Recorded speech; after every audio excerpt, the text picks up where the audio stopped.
There's this idea that the longer that you're with someone, love becomes boring and monotone, but I personally believe that that is the furthest thing from the truth. So in this video, I'm going to be sharing some strategies that we use to keep our spark alive and growing. So the first tip that I have for you guys is to maintain separation and distance in some areas of your life. Naturally, you are going to grow together, and there are going to be a lot of things that you share with this person, right? You're sharing your entire life together. But the trick is to keep some areas of your life just for you. This creates polarity. This creates a dynamic where you guys miss each other, and it also creates a dynamic where you're still excited to learn about the other person. You're still excited to catch up and kind of hear what's going on in their life in certain aspects. So for instance, perhaps your partner plays a sport that you're not interested in. It is completely okay for you to not be involved in that area of his life, and not only will it make it more exciting because then he is telling you about the sport, he's teaching you about it, he's coming to you and sharing things, and it still feels like you're dating, right? Because this part of their life is still a little bit of a mystery to you. It's still interesting. It's something that you want to hear about, versus if you and your partner spend every second of every day together, it can become monotone. It can become boring because you are meant to have some time away from each other to create that distance, to create that separation, so you can actually yearn for the other person, so you can still have those feelings of missing them. You can also maintain this distance by doing things separately. So having a girls' night, having a boys' night, having a certain day of the week where you go and enjoy a family lunch or a family dinner separate from your partner. This is just beautiful for the relationship because it keeps you in that dating stage. It keeps you in that sense of missing the person. And you know, they're gonna send you a message while you're away from home, and it's just nice because when you come home, they have a chance to catch up with you. They have a chance to see you as an individual versus just always being attached at the hip. Us women, we tend to really want to be attached to the person that we are in a relationship with, and this is completely natural. Women want to connect through time together. We want to grow in love by being next to the person, but men actually grow in love by missing their partner, by thinking about their partner when she's not there, by still having this sense of like, oh, you know, I need to have her here next to me. And if you are always there next to him, then that piece of the puzzle is going to be missing, and you can easily get into a routine where your partner is just looking at you as if you're a roommate or as if you're a friend. So make sure to maintain a sense of separation and a sense of distance. It doesn't need to be a full-blown, you know, vacation without them, but it can just be simple things like having hobbies or interests that you're only interested in, or catching up with friends without your partner.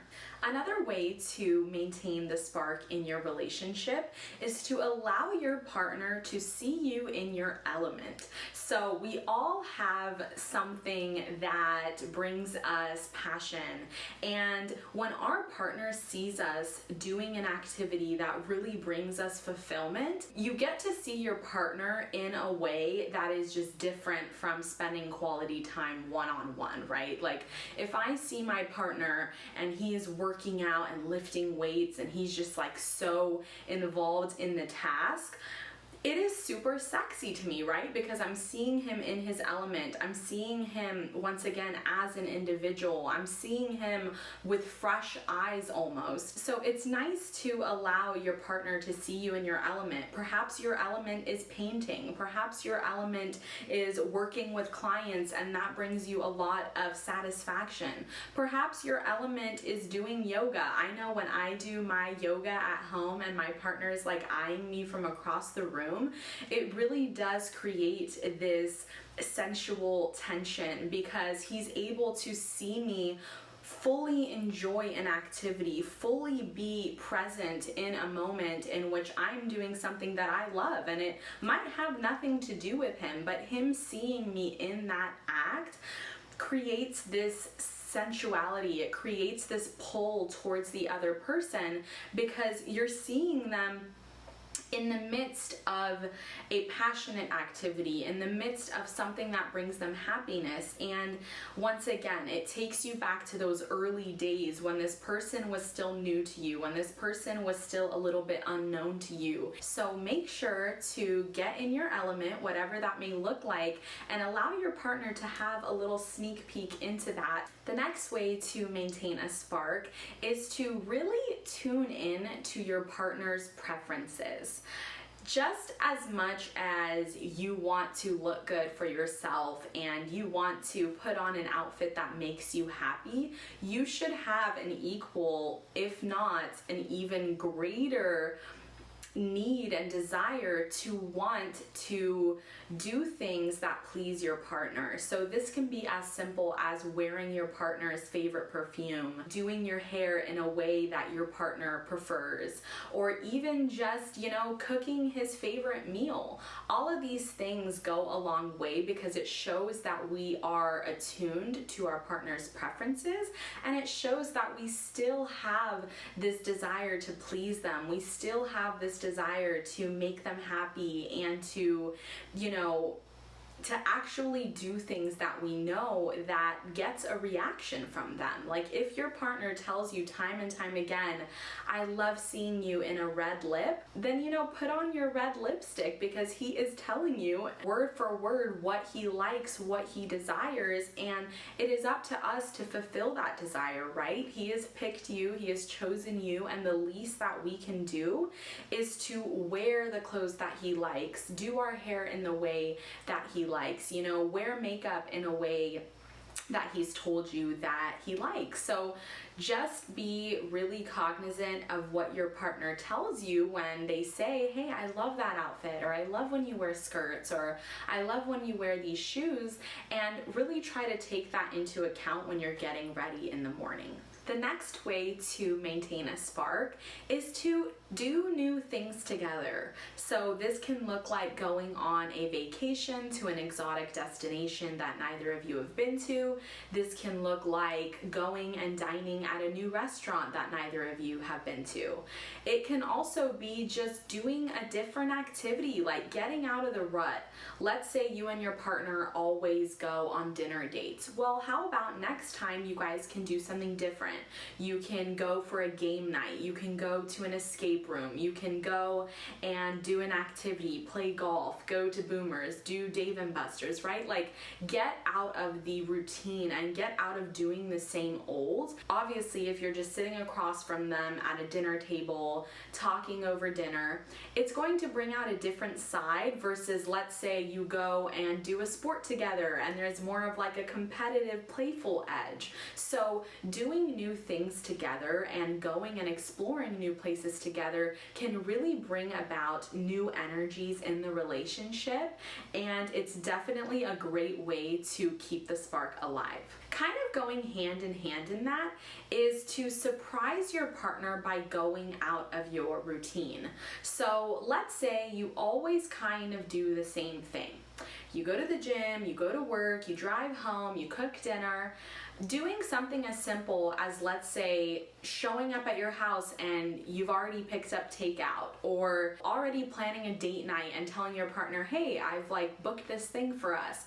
It is a nice way to once again step out of the routine. So as you can see with all of these tips, you want to create this sense of adventure. You want to create this sense of spontaneity, because when you bring in variety into your relationship, it truly can feel like you're dating a completely different person.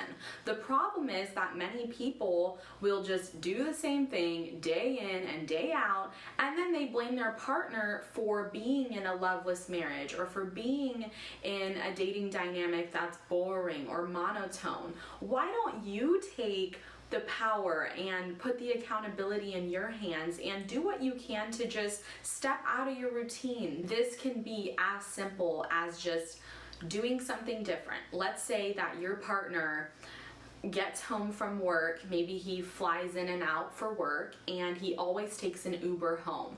Maybe you can surprise him by picking him up from the airport. Maybe you can surprise him by having a home-cooked meal, you know, waiting for him at the house when you usually don't, right? So anything as simple as this can really just ignite excitement in the relationship, and it makes it new, it makes it fun, and it makes it something that isn't predictable.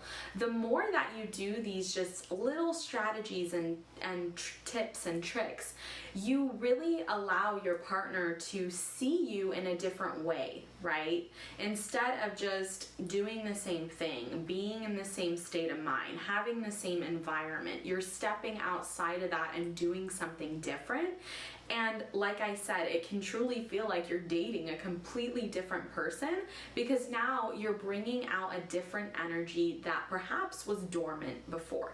Let's say you are just at home, maybe you don't have a budget to do something new or to travel or to go to a different restaurant. You can simply ask your partner questions that you've never asked him before, whether it be about his childhood, whether it be about something that you haven't discussed yet. You can even say, hey, I recently just read this book about X, Y, and Z. What are your thoughts on that? Or I recently just read an article about this.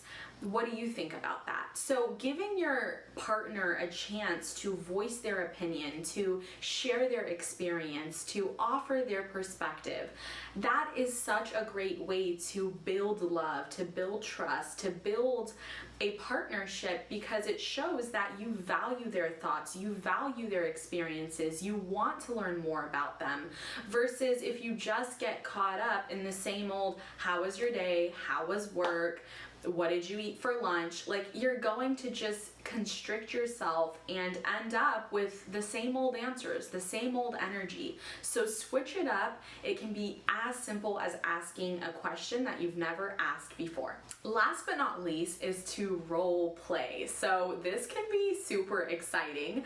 I've heard about this in one of the books. I forget what the title was, but this couple was just in a rut. They were just a little bit bored in their marriage. And so what they did was they decided to meet up at a bar, right, as if they didn't know each other. So like, she took her own car, he took his own car, they didn't get ready together, right? So it was kind of like going on a first date almost, because they didn't know what their partner was wearing, they didn't know how they look, and as they saw each other there, they pretended like it was just a first date. They got into this really playful energy where they literally role played being like a new couple. So I know that this is a bit of a stretch, but you can kind of take this technique and do it in your own way. So for me personally, I've noticed one thing that really gets my partner like excited in a way is when I get ready in a different room, right? Like, we live together, so sometimes we'll just be using the same bathroom, I'll be doing my makeup right next to him, I'll kind of ask him what dress I should wear, and it does kind of wear off the novelty, it wears off that feeling of excitement, versus I've noticed if I go into our office and I get ready kind of in that space, and even if I can kind of hear his footsteps coming, I'll be like, oh, I'll be right out. And then the moment when I've done all my makeup, I've put on my clothes, I've done my hair, and I walk out, I just get a different reaction from him, right? Because it's like, I went into the room, I was in PJs, probably looking a little bit scruffy, and then when I come out fully done, fully made up, it does kind of create this role play experience, because once again, there's a little bit of mystery, there's a little bit of excitement, there's a little bit like, oh, wow, like, you look amazing. Versus if he was just seeing me step by step, putting on my makeup, doing my hair, and you're kind of just seeing me as I'm getting ready, then when I'm all done, it doesn't seem as exciting. It doesn't seem as novel. It's not like that huge aha moment of me walking out of the door and him seeing my outfit from head to toe, having no idea what I was going to wear, what perfume I'm going to put, what shoes I'm going to, put on. This is just a simple way of role playing in a sense, right? Because you're creating that distance, you're creating that separation. Even if you live together, even if you've been together for decades, I truly do believe that you can do just these small little tweaks here and there, and it can definitely reignite the spark or just grow the spark if it's already there. So I hope that these tips were helpful. Thank you so much for watching. Make sure to subscribe before you head out. Give this video a thumbs up if you liked it, and I will see you all very, very soon. Bye!